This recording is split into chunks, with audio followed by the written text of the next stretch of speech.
यमुना तीरा वनचारी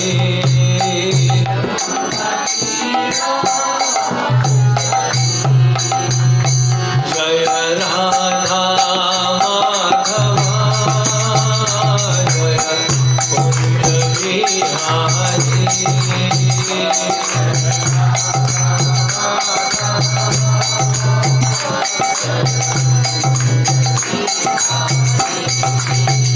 जय राधा माधवा जय कुंज बिहारी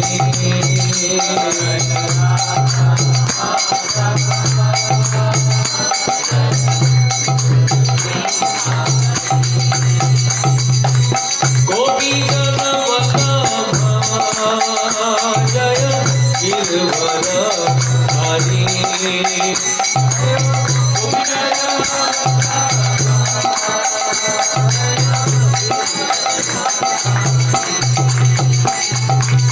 गोपी जन जय गिरधरधारी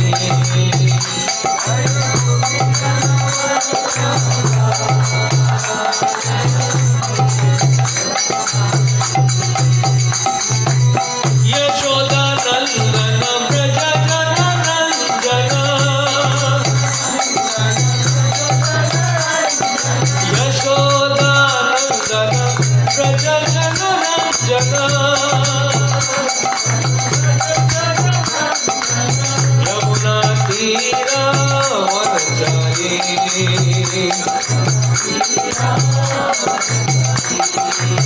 यमुना तीरा वनचारी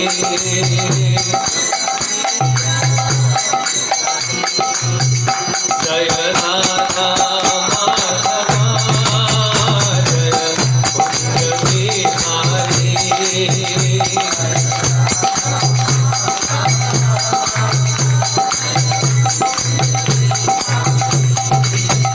हरे कृष्णा कृष्ण कृष्ण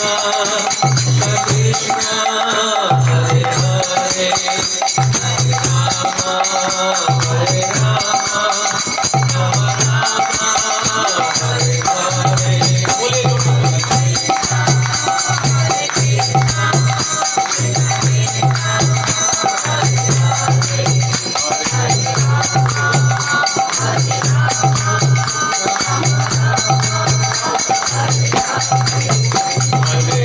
कृष्णा कृष्ण कृष्ण हरे हरे हरे राम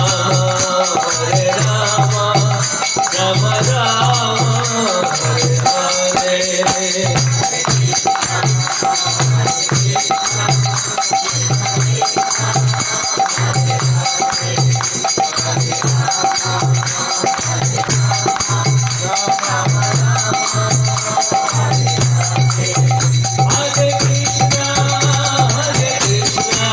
कृष्ण कृष्ण हरे हरे हरे राम राम राम हरे हरे हरे कृष्णा कृष्ण कृष्ण हरे हरे हरे राम राम राम हरे हरे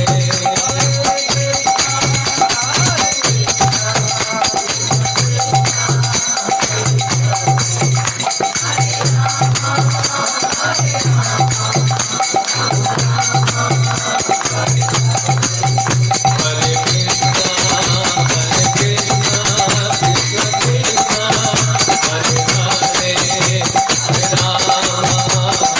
कृष्ण कृष्ण हरे हरे हरे राम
परमहंस परिव्रजकाचार्य स्तोत्र श्री श्रीमद् वायुग्रह सभा भक्ति वेदांत स्वामी श्रील प्रभुपाद की अनंत कोटि वैष्णव वृंद की नामाचार्य श्री हरदास ठाकुर की प्रेम से कहो श्री कृष्ण चैतन्य प्रभु नित्यानंद श्री अद्वैत गदाधर शिवासादि गौर भक्त वृंद की जय। श्री श्री राधा कृष्ण गोपीनाथ श्याम कुंड राधा कुंड गिरी गोवर्धन की जय। गंगा माई की जय, यमुना माई की जय, वृंद देवी तुलसी महारानी की जय, हरि नाम संकीर्तन की जय, समवेत भक्त वृंद की जय। All glories to the assembled devotees, Hare Krishna. All glories to the assembled devotees, Hare Krishna. All glories to Shri guru and Gaurang. ओम अज्ञानतिमिरन्धस्य ज्ञानाञ्जनशलाकया चक्षुरुन्मीलितं येन तस्मै श्रीगुरवे नमः। श्रीचैतन्यमनोभीष्टं स्थापितं येन भूतले स्वयं रूपः कदा मह्यं ददाति स्वपदान्तिकम्। वाञ्छाकल्पतरुभ्यश्च कृपा सिन्धुभ्यैव च पतितानां पावनेभ्यो वैष्णवेभ्यो नमो नमः। जय श्री कृष्ण चैतन्य प्रभु नित्यानंद श्री अद्वैत गदाधर शिवासादि गौर भक्तवृंद। हरे कृष्णा कृष्णा कृष्णा हरे हरे, हरे राम राम राम हरे हरे। हरे कृष्णा। आप सब लोगों का भागवत कक्षा में स्वागत है और विशेष स्वागत है राधा पार्षदी टेम्पल से। प्रभु जी वहां के अध्यक्ष हैं, तो हृदय से हम मोहन रूपा प्रभु का 3 बार हरि बोल बोलेंगे और उनका स्वागत करेंगे। हरि बोल, हरि बोल, हरि बोल। प्रभुपाद की और गुरु महाराज की कृपा से आज हमारे स्थान पर वैष्णव के चरणावंदन हुआ है और शास्त्रों में वर्णन है कि जहाँ वैष्णव के चरण पद गिरते हैं उस स्थान को तीर्थ बना देते हैं वो। तो आज हम सब भाग्यशाली हैं कि हमारे बीच में प्रभु जी पधारे हैं। इससे विशेष बोल नहीं पाऊंगा। धन्यवाद। हरि बोल। हरे कृष्ण प्रभु जी का बहुत बहुत धन्यवाद। हरे कृष्ण। ओम अज्ञानतिमिरन्धस्य ज्ञानाञ्जनशलाकया चक्षुरुन्मीलितं येन तस्मै श्रीगुरवे नमः। श्रीचैतन्यमनोभीष्टं स्थापितं येन भूतले स्वयं रूपः कदा मह्यं ददाति स्वपदान्तिकम्। वाञ्छाकल्पतरुभ्यश्च कृपा सिन्धुभ्यैव च पतितानां पावनेभ्यो वैष्णवेभ्यो नमो नमः। जय श्री कृष्ण चैतन्य प्रभु नित्यानंद श्री अद्वैत गदाधर शिवासादि गौर भक्तवृंद। हरे कृष्णा कृष्णा कृष्णा हरे हरे, हरे राम राम राम हरे हरे।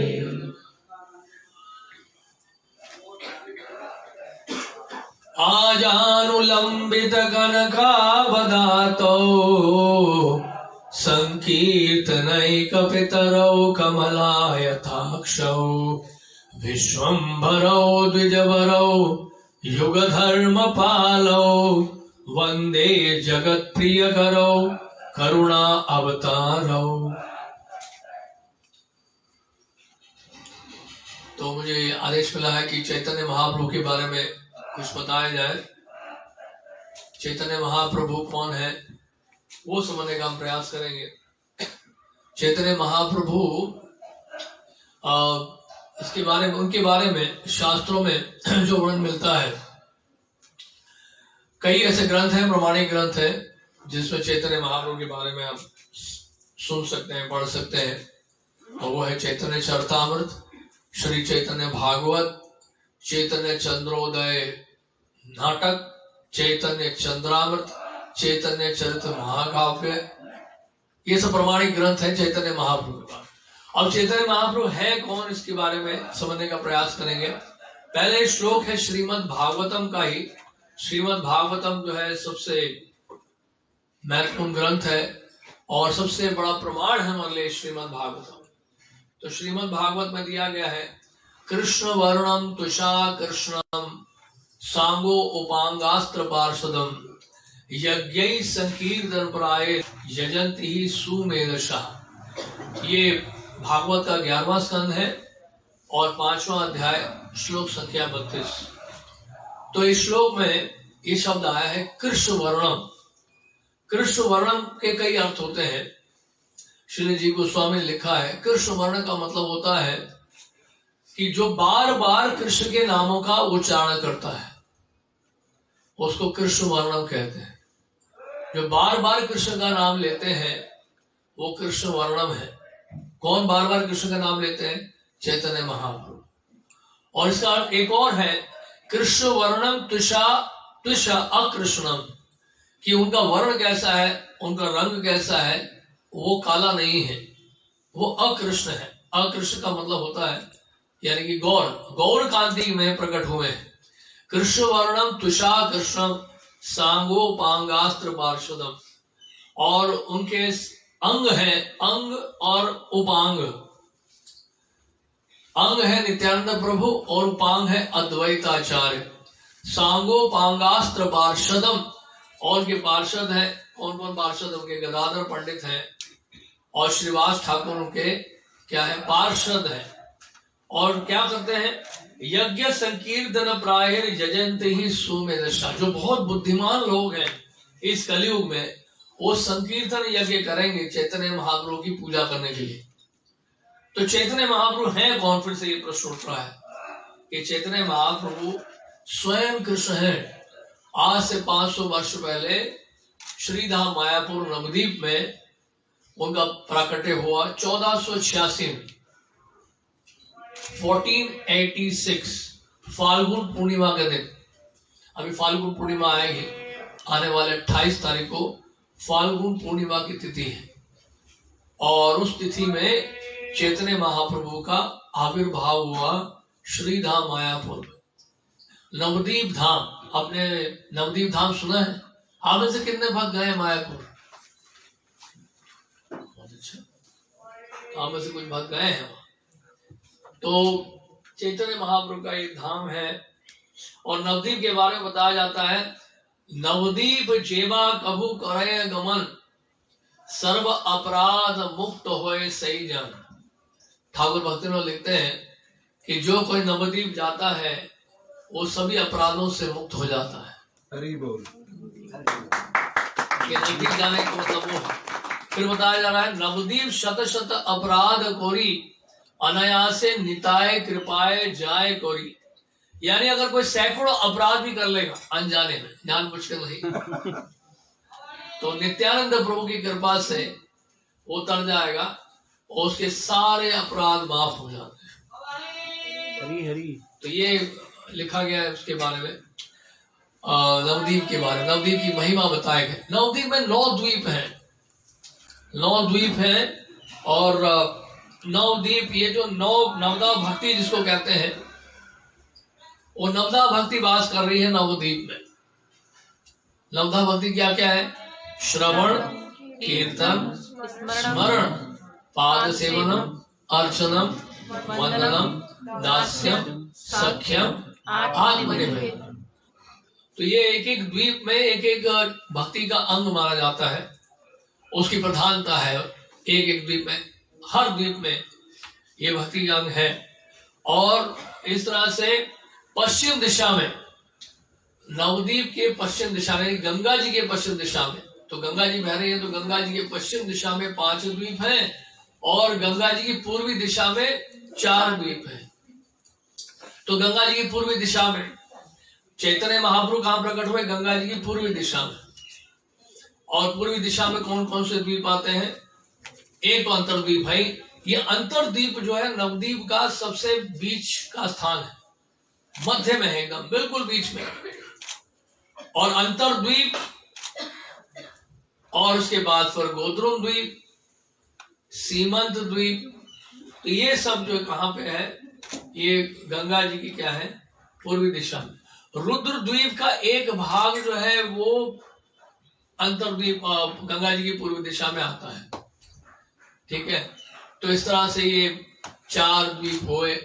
और उसके बाद गोद्रुम द्वीप भी है। तो उसके बाद फिर अगर हम गंगा जी के पश्चिम दिशा में जाते हैं तो वहां पर आता है मध्य द्वीप, और उसके बाद आता है कोला द्वीप, कोला द्वीप के बाद आता है ऋतु द्वीप, ऋतु द्वीप के बाद आता है जानु द्वीप, जानु द्वीप के बाद आता है मोदाद्रुम द्वीप, और गंगा जी की पश्चिम दिशा में रुद्र द्वीप का एक और भाग है, रुद्र द्वीप। इस तरह से। और उसके बाद जब हम आते हैं गंगा जी के पूर्वी दिशा में तो फिर वहां से सीमंत द्वीप, अंतरद्वीप, और उसके बाद गोद्रुम द्वीप, और हमने बताया कि रुद्र द्वीप का एक भाग। तो इस तरह से 9 द्वीप हो जाते हैं। और उस नवद्वीप के बीच में हमने क्या बताया था? अंतरद्वीप। और अंतरद्वीप के बीच में है श्रीधाम मायापुर, और श्रीधाम मायापुर के बीच में है योगपीठ। और योगपीठ में किसका घर है? श्री चैतन्य महाप्रभु का घर। जगन्नाथ मिश्र उनके पिता का नाम था, शची माता उनके माता का नाम था।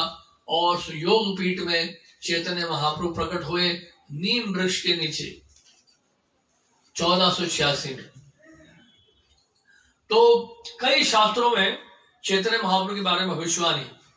देखिए, हम किसी को भगवान के रूप में तभी स्वीकार करते हैं जब उनका वर्णन प्रमाणिक शास्त्रों में।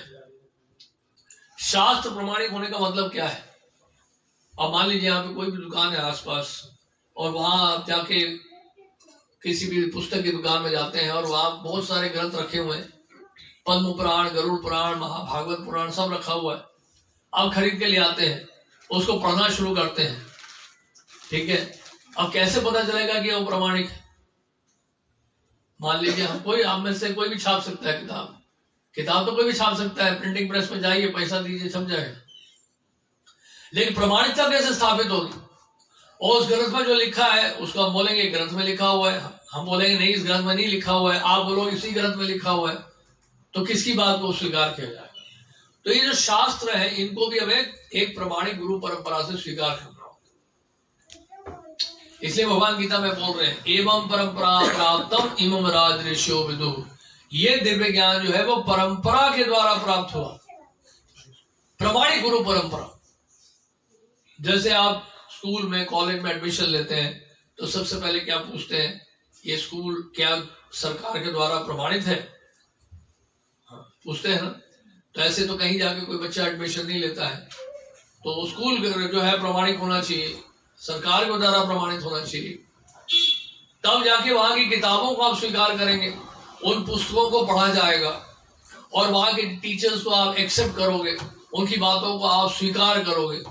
नहीं, इसी तरह से जो ग्रंथ है, शास्त्र है, हम एक प्रमाणिक संप्रदाय से स्वीकार करते हैं। अगर उन ग्रंथों में लिखा हुआ है भगवान के बारे में तब उसको स्वीकार किया जाता है। नहीं तो कोई भी ग्रंथ छाप लेगा तो फिर उसकी प्रमाणिकता स्थापित नहीं होती।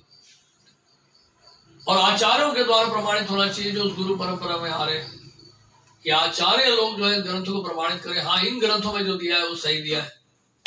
तो इस तरह से इन ग्रंथों में दिया हुआ है 78 उपनिषदों में, 108 उपनिषद श्रील वेद व्यास जी ने लिखे हैं, उसमें से लगभग 78 उपनिषदों में चैतन्य महाप्रभु के बारे में भविष्यवाणी की गई।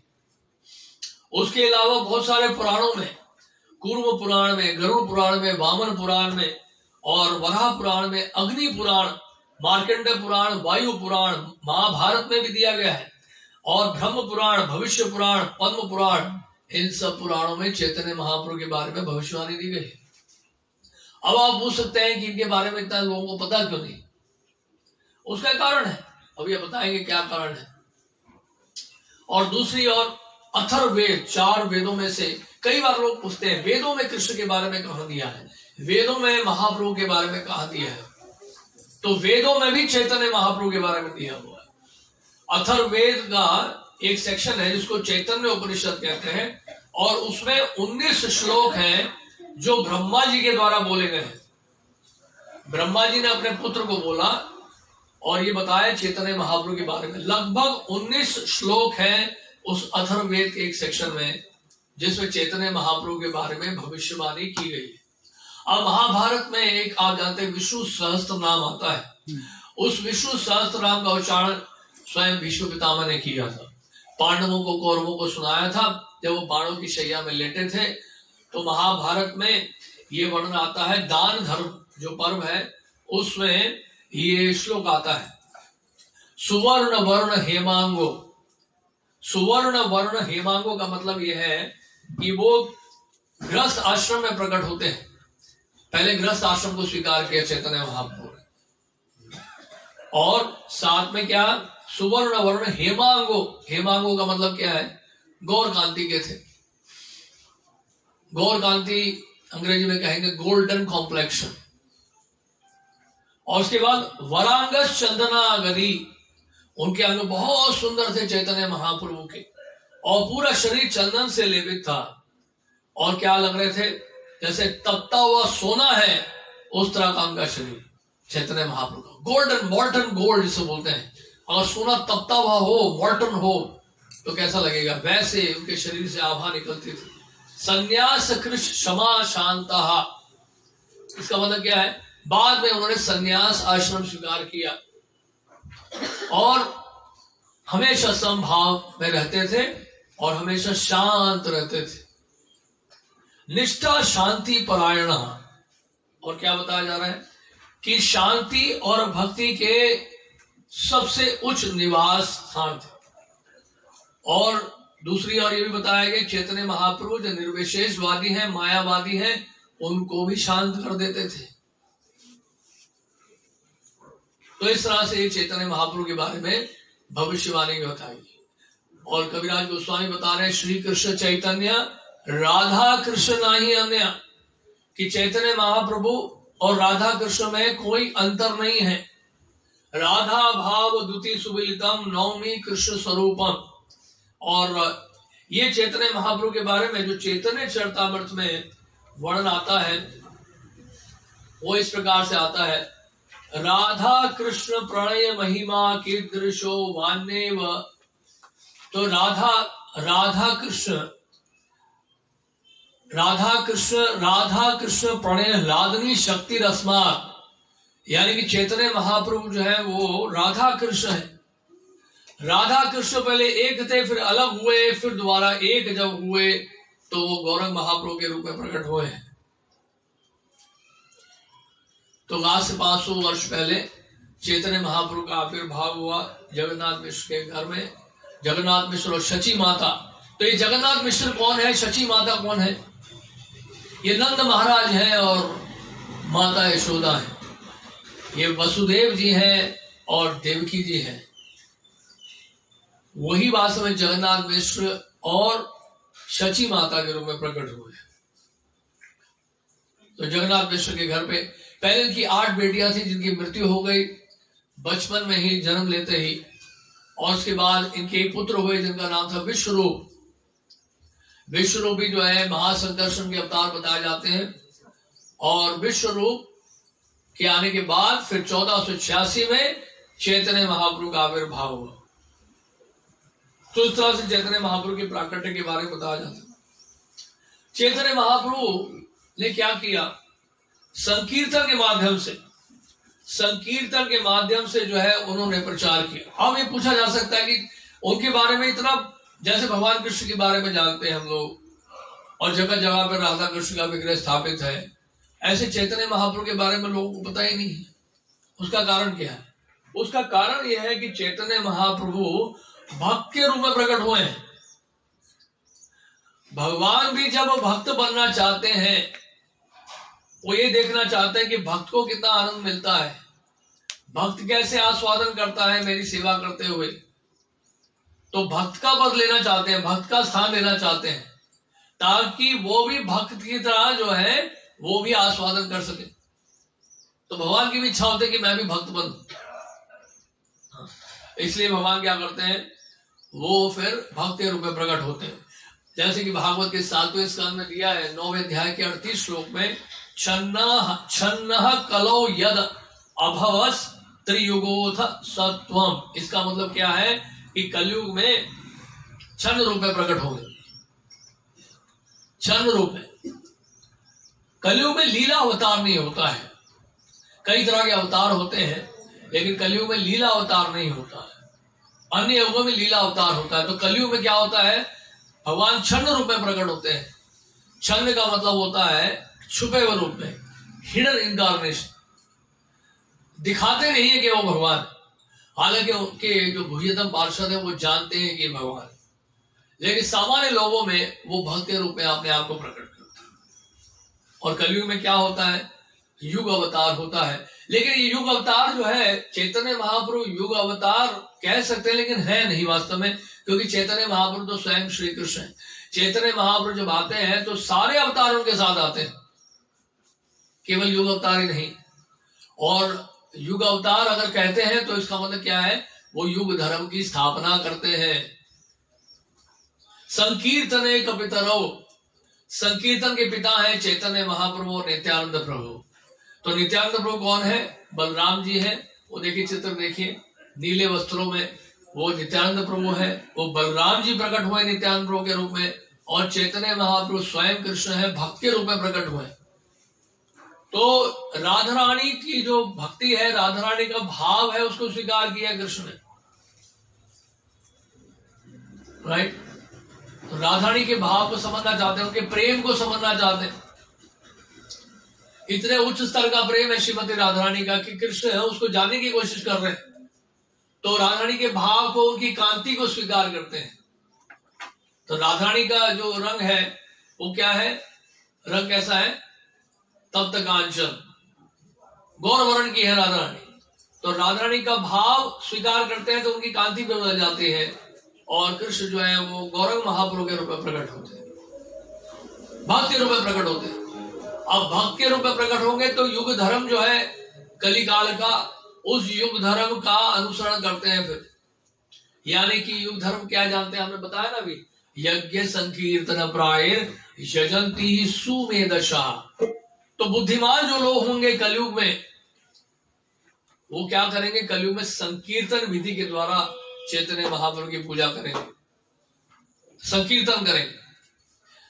गौर निताई यानी चैतन्य महाप्रभु नित्यानंद प्रभु इतने दयालु हैं। प्रभुपाद जी ने कहा, अगर आप इनकी और कोई पूजा नहीं कर सकते, मान लीजिए आपके पास भोग लगाने के लिए भी कुछ नहीं है और कुछ भी नहीं कर पा रहे हैं आप उनके लिए, अगर केवल एक मात्र संकीर्तन कर दें, उसी से गौर निताई संतुष्ट हो जाता है।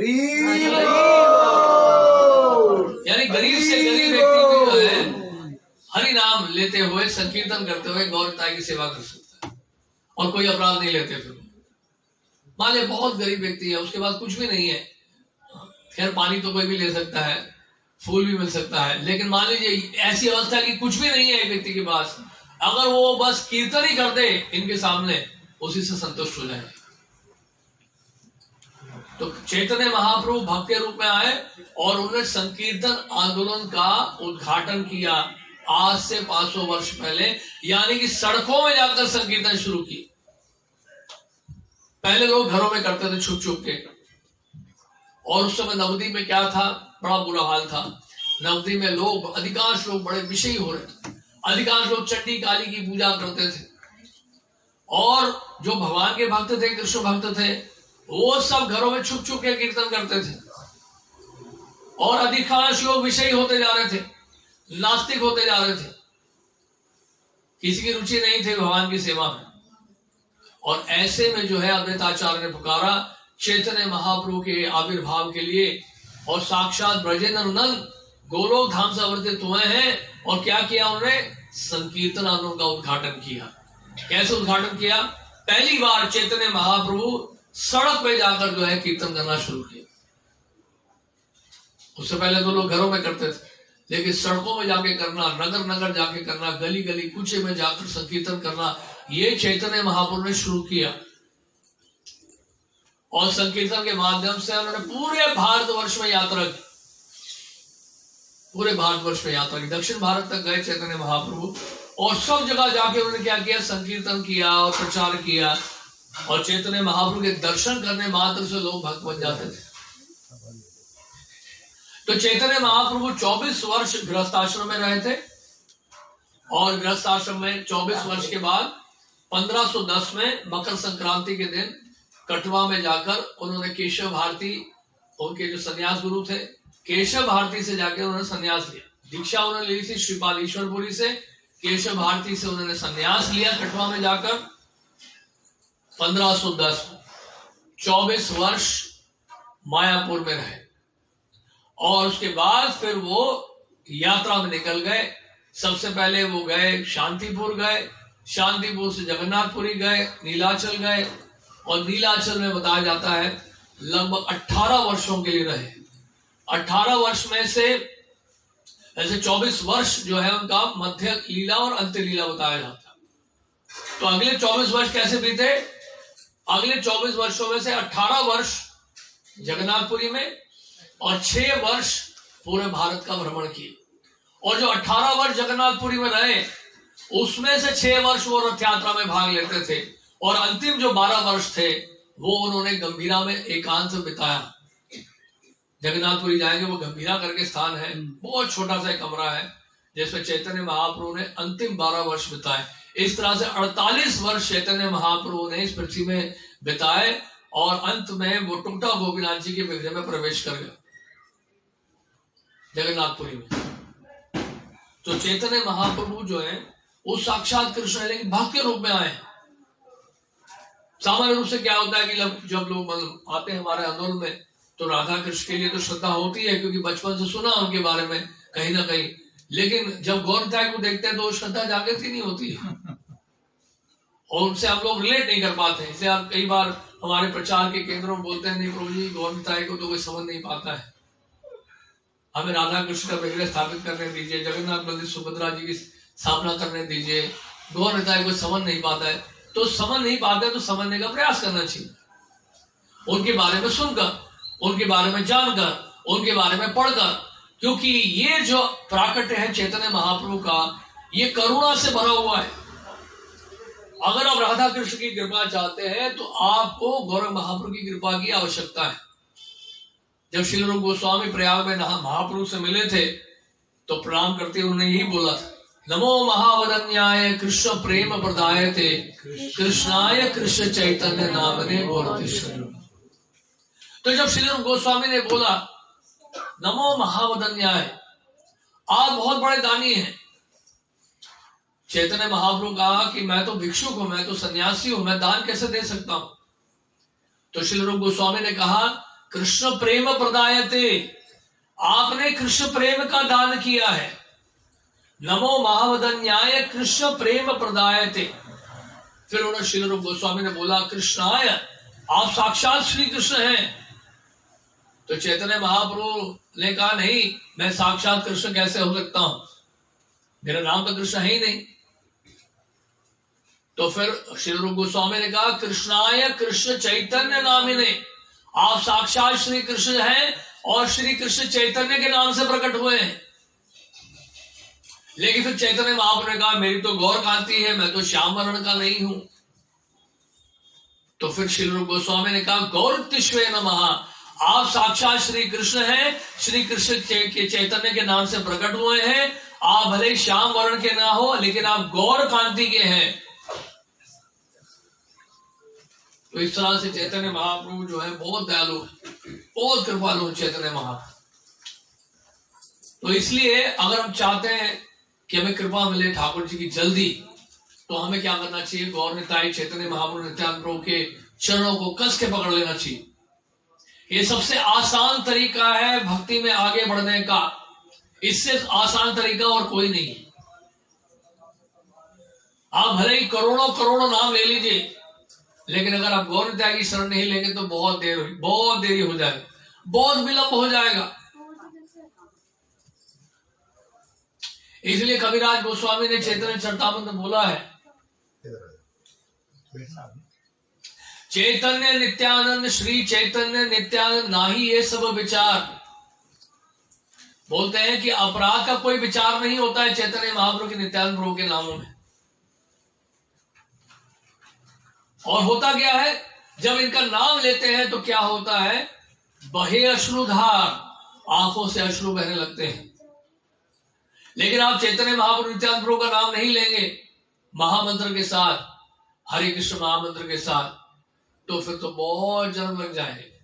बहु जन्मे यदि करे श्रवण कीर्तन, तबु तना पाए कृष्ण पदे प्रेम धन। लाखों लाखों जन्म बीत जाएंगे और अपराध हम करते रहेंगे तो भगवान कृष्ण के चरणों में प्रेम नहीं प्राप्त होगा। तो इसलिए नित्यानंद प्रभु महाप्रभु का नाम लेना चाहिए अधिक से अधिक महामंत्र के साथ। हरे कृष्णा कृष्णा कृष्णा हरे हरे, हरे राम राम राम हरे हरे। इसलिए अधिक से अधिक आप लोग संकीर्तन करिए, खूब कीर्तन करिए। कीर्तन जितना आप करेंगे उतनी जल्दी शुद्धिकरण होगा। लेकिन याद रखें, साथ में हमें गौरव महाप्रभु को नहीं भूलना है। बड़ा अच्छा प्रश्न उठाया श्री जी गोस्वामी ने। श्री जी गोस्वामी कहते हैं कि ये महामंत्र सतयुग में भी था, ये महामंत्र त्रेता युग में भी था, द्वापर युग में भी था। लेकिन क्या कारण है कि हम कहते हैं कलयुग के लोग जो है वो ज्यादा भाग्यशाली हैं। सतयुग में तो लोग परमहंस होते, कली काल में तो हम सब बहुत पतित हैं। फिर भी हमें भाग्यशाली क्यों बताया जा रहा है? सतयुग के परमहंसों से भी अधिक भाग्यशाली कलयुग के जीव है। तो श्री जी गोस्वामी कहते हैं कि सतयुग में भले ही वो परमहंस थे और भले ही ये महामंत्र भी था, लेकिन सतयुग में चैतन्य महापुरुष नहीं प्रकट हुए थे। चैतन्य महापुरुष कलयुग में प्रकट हुए हैं। और क्योंकि चैतन्य महाप्रभु के द्वारा ये महामंत्र आपको मिल रहा है, इसलिए कलयुग के जीव जो है सतयुग के परमहंसों से ज्यादा भाग्यशाली है। सतयुग में तो अधिकांश लोग परमहंस होते थे, स्वाभाविक रुझान होता था सबका भक्ति में, भगवान के बारे में सब सुनते थे। अगर ये सतयुग की कथा होती, सतयुग में ये सभा बुलाई होती, ये कार्यक्रम आयोजन किया होता, तो इससे हजार हजार गुना ज्यादा लोग बैठे होते। एक एक कथा में लाखों लाखों लोग बैठते थे कथा सुनने के। स्वाभाविक रूप से लोगों की भक्ति में रुचि होती थी। लेकिन उसके बावजूद भी क्योंकि चैतन्य महाप्रभु नहीं थे, इसलिए उनके ऊपर इतनी कृपा नहीं हुई कि जितनी कि आप लोगों के ऊपर यानी हमारे ऊपर हो रही है कलयुग। क्योंकि ये जो ब्रज का प्रेम है, ये चैतन्य महाप्रभु के द्वारा दिया जा रहा है कलयुग के जीवों को संकीर्तन के माध्यम से। सतयुग में ब्रज का प्रेम नहीं दिया जा रहा था। तो ये ब्रज का प्रेम, ब्रजवास, ये संभव है कलयुग में केवल संकीर्तन के माध्यम से और श्री चैतन्य महाप्रभु की कृपा से। तो इसलिए ये बहुत समझने की बहुत आवश्यकता है। गौरंग महाप्रभु और नित्यानंद प्रभु पे पंच तत्व प्रकट हुए हैं। पंच तत्व के बारे में भविष्यवाणी की गई है अनंत संहिता में, जो कि वेदों का एक भाग है। और चैतन्य महाप्रभु स्वयं कृष्ण है, नित्यानंद प्रभु स्वयं बलराम जी है, अद्वैत आचार्य ये महाविष्णु के अवतार हुए हैं, गदाधर पंडित स्वयं श्रीमती राधा रानी के अवतार है, श्रीवास ठाकुर नारद जी के अवतार है। इनको पंच तत्व कहा जाता है। तो ये पंच तत्व मंत्र हम बोलते हैं महामंत्र बोलने से पहले, और संकीर्तन करते हुए करने से पहले भी हम लोग पंच तत्व मंत्र बोलते हैं। तो इस तरह से चैतन्य महाप्रभु का आविर्भाव हुआ आज से 500 वर्ष पहले। और चैतन्य महाप्रभु ने एक भविष्यवाणी की थी, जानते क्या? पृथ्वी थे यथे आछे नगरादि ग्राम, सर्वत्र प्रचार हो मोर नाम। चैतन्य भागवत में है, चैतन्य महाप्रभु कह रहे हैं जितने भी नगर आदि गांव है पृथ्वी में, सब जगह मेरे नामों का प्रचार होगा। आज से 500 वर्ष पहले चैतन्य महाप्रभु ने बोल दिया, और श्रील प्रभुपाद जी के माध्यम से आज पूरे पृथ्वी में संकीर्तन चल रहा है। पूरे पृथ्वी में लोग हरिनाम का उच्चारण कर रहे हैं, चैतन्य महाप्रभु की भविष्यवाणी को सच किया श्रील प्रभुपाद जी। तो प्रभुपाद जी वर्तमान में वो आचार्य हैं हमारे इस्कॉन संस्था के, जो कि चैतन्य महाप्रभु के द्वारा भेजे गए थे इस पूरे पृथ्वी में संकीर्तन आंदोलन को स्थापित करने के लिए। एक बार प्रभुपाद से पूछा था कि प्रभुपाद चैतन्य महाप्रभु विदेशों में क्यों नहीं गए। प्रभुपाद ने एकदम से उत्तर दिया, प्रभुपाद ने कहा क्योंकि चैतन्य महाप्रभु मुझे श्रेय देना चाहते थे, इसलिए वो विदेशों में नहीं गए। हरि बोल। तो एक सेकंड ही लगाया प्रभुपाद ने उत्तर देने। और चैतन्य मंगल में लोचन दास ठाकुर ने लिखा है कि क्या होगा कलयुग में, कई लोग यहाँ के भारतवासी भी विदेश चले जाएंगे, विदेश की तरफ भागेंगे,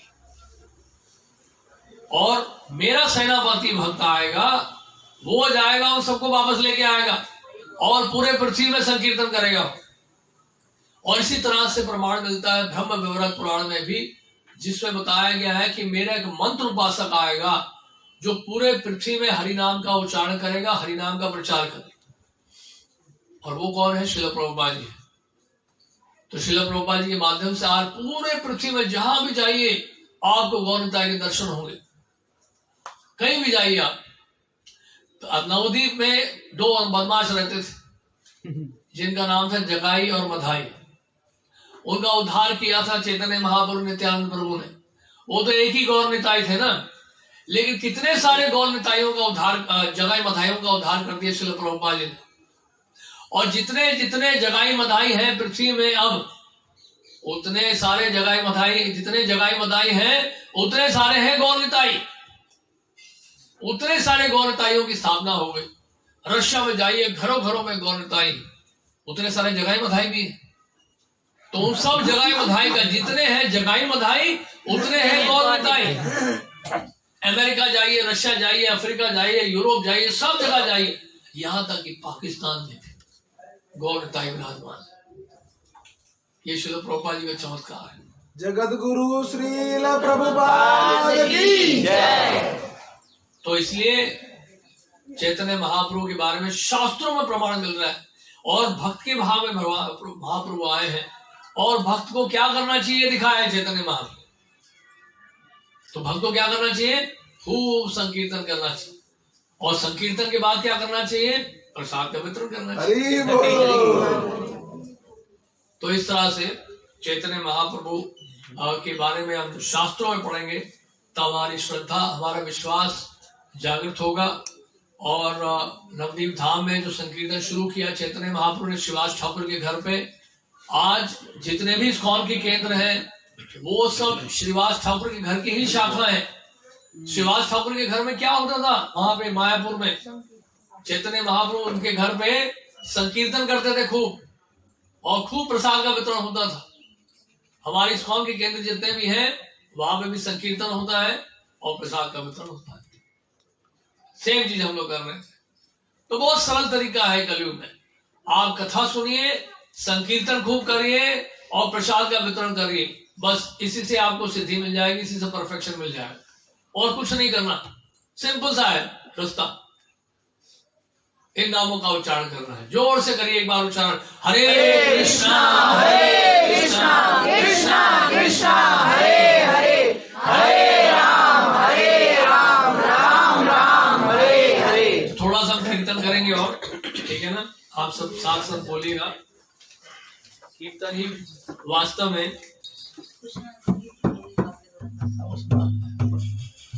तो कीर्तन का महत्व है कलयुग में। और कीर्तन करने का विधान क्या है, कीर्तन करने का तरीका क्या है? एक तरीका है जैसे खुद बैठ के कीर्तन करना, कमरे में अकेले बैठ के, कोई है ही नहीं तो क्या करें। और एक होता है संकीर्तन। संकीर्तन का मतलब है बहुवीर मिलित्वा कीर्तयति इति संकीर्तन, यानी कि बहुत सारे लोग जब मिलकर भगवान के नामों का कीर्तन करते हैं उसको कहते हैं संकीर्तन। तो आप सबको कीर्तन करना है। संकीर्तन की विधि क्या है? पहले आप सुनेंगे और फिर पीछे दोहराएंगे, एक साथ दोहराएंगे, ठीक है? तो लेकिन पहले हम पंचतंत्र मंत्र बोलेंगे, उसके बाद फिर महामंत्र बोलेंगे। श्री कृष्ण चैतन्य प्रभु नित्यानंदा श्री अद्वैत गदाधर शिवासादि गौर भक्त वृंदा।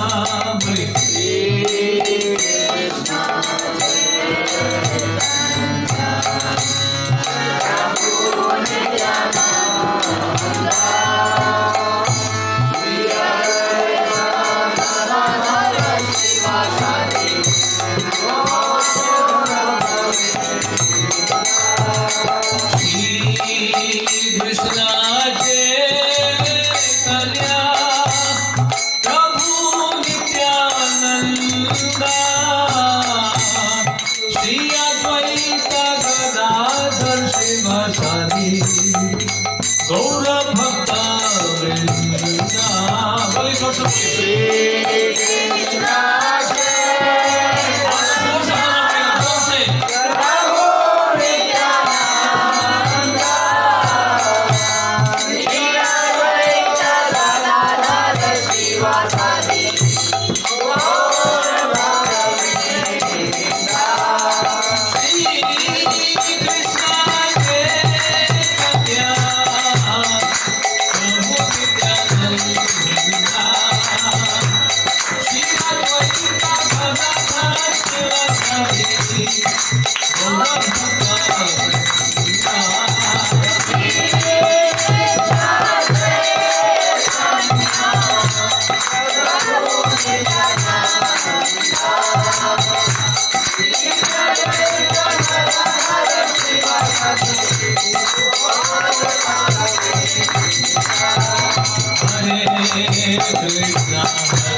Krishna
हरे कृष्ण। बताइए क्या प्रश्न, कोई प्रश्न है आपका?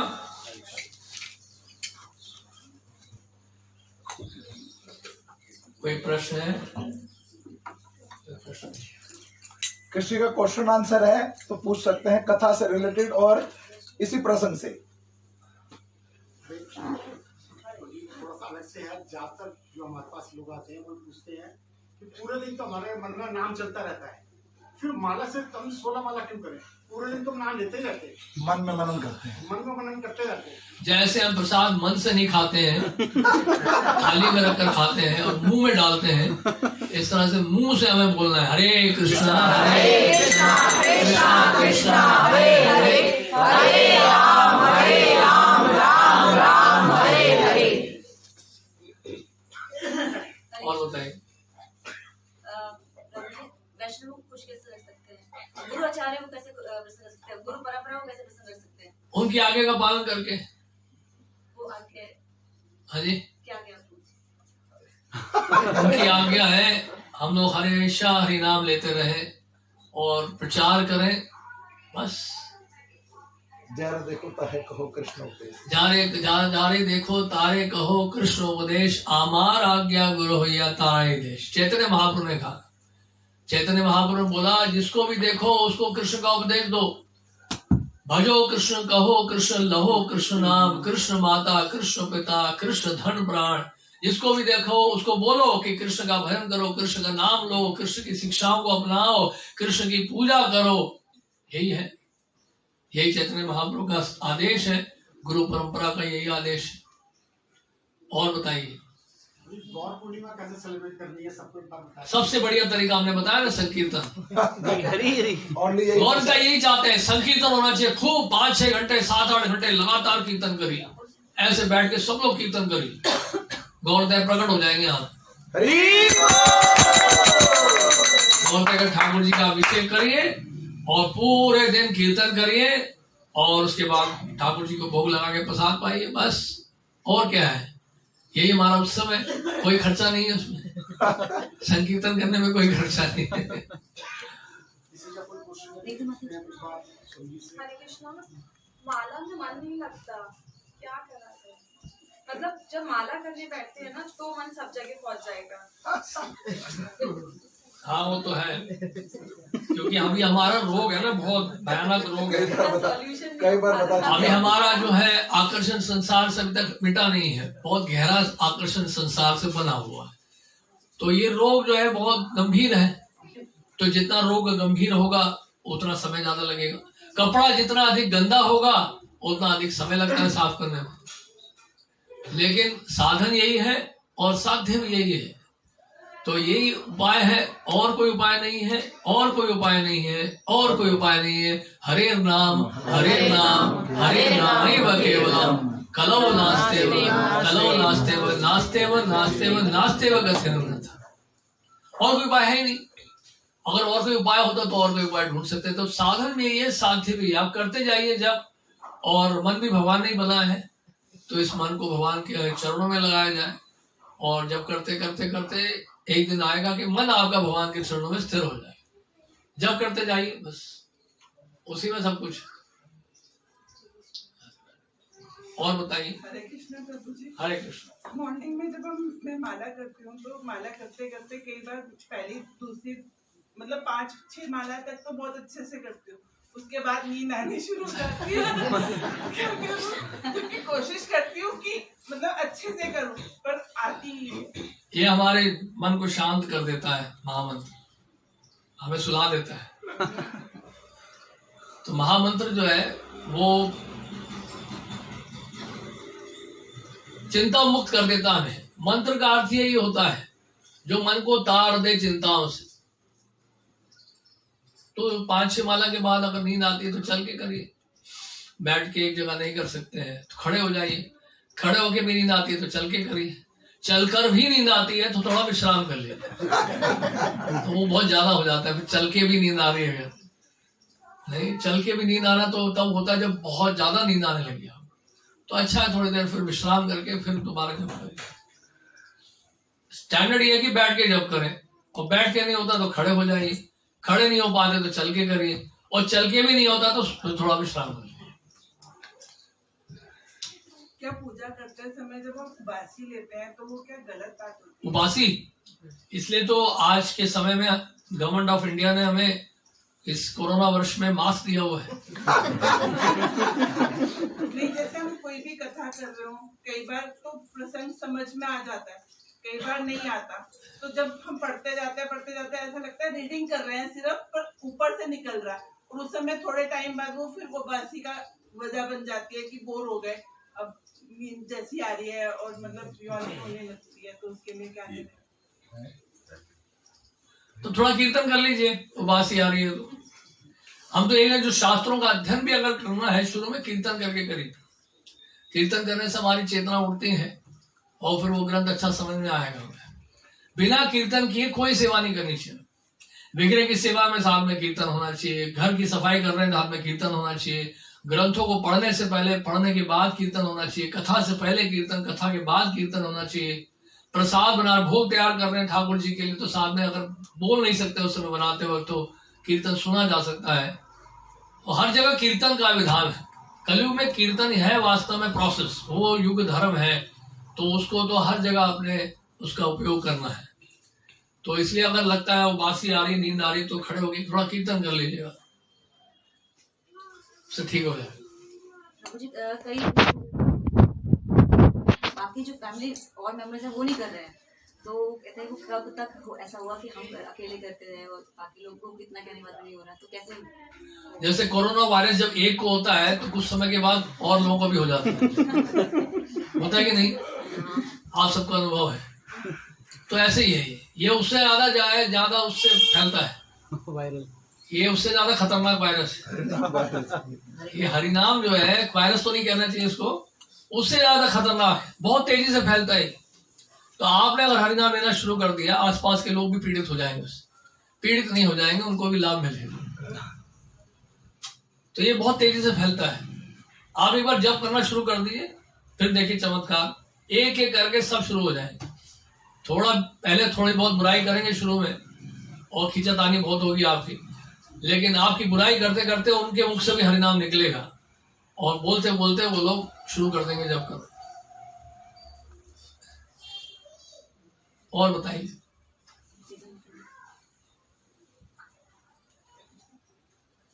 और कुछ? क्या हम जो पूरा दिन हरिनाम लेते हैं वो एक माला का रूप है या वैसे ही? हम माला करके हाथ में पकड़ के करते हैं। कई बार हमें ऐसा होता है कि मैं माला नहीं कर पाती, टाइम नहीं मिला, या कुछ ऐसा हो गया कि नहीं तबीयत ठीक है, मन नहीं लग रहा मेरा, पर मन में चल रहा है। क्या वो एक माला का रूप है? क्या मुझे मन में नहीं, मन में नहीं, हमें माला में करना माला है। रह गई, मन में नहीं, माला में करना है। मन में तो बहुत कुछ है, लेकिन माला में करना है। संख्या पूर्वक नाम गान नति भी कालावसानी, संख्या पूर्वक नाम का उच्चारण करना है, उसके लिए माला दी गई। माला वो साधन है जिसके द्वारा हम लोग संख्या पूर्वक जप कर सकते। पर जब तबीयत ठीक ना हो तो मन नहीं लगता, वो माला करने में भी ऐसा लगता है कि फॉर्मेलिटी कर रहे हैं, कोई मन नहीं लग रहा वो उसमें। मन नहीं भी लगे करिए, आप औपचारिकता के लिए भी करिए, कोई दिक्कत नहीं है। अगर स्वास्थ्य ठीक नहीं है फिर भी अगर कर रहे हैं तो वो तो बहुत बड़ी बात है। कहीं तो स्वास्थ्य ठीक नहीं होता, वो छोड़ ही देते हैं माला, तो उससे तो बेहतर है। तो माला करते रहना अच्छा है, मन लगे ना लगे। आप अगर बीमार हैं, दवाई तो खानी ही पड़ेगी।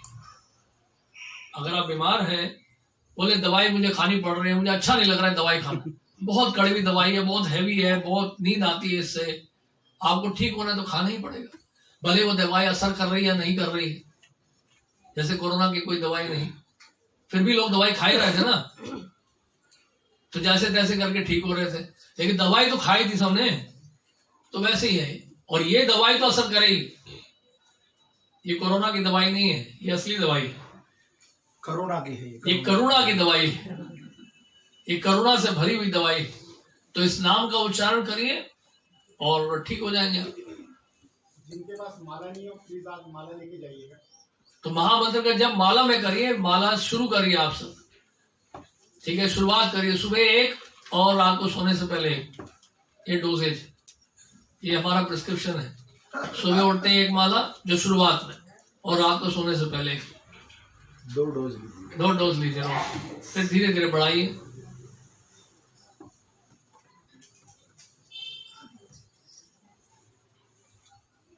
तो सबके प्रश्न का उत्तर मिल गया, बस। धन्यवाद। हरे कृष्ण। श्रील प्रभुपाद की जय, श्री कृष्ण चैतन्य महाप्रभु की जय। हरे कृष्ण।